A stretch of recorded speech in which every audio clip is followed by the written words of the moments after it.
The Confucius Institute at the University of Ghana on Saturday held a Chinese speech and performance competition to further boost the cultural exchange between China and Ghana.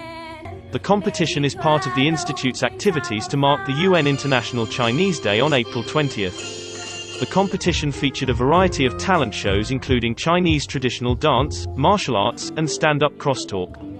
When I'm done with school, I plan on continuing my school to do master's degree in Chinese, that's Chinese language, yes, so that I become a Chinese teacher to promote Chinese culture, because Chinese culture is something that is rare and then beautiful, and then yes, so I love it, and then moreover to going to China to experience a different culture is something that is going to develop yourself, develop me, and then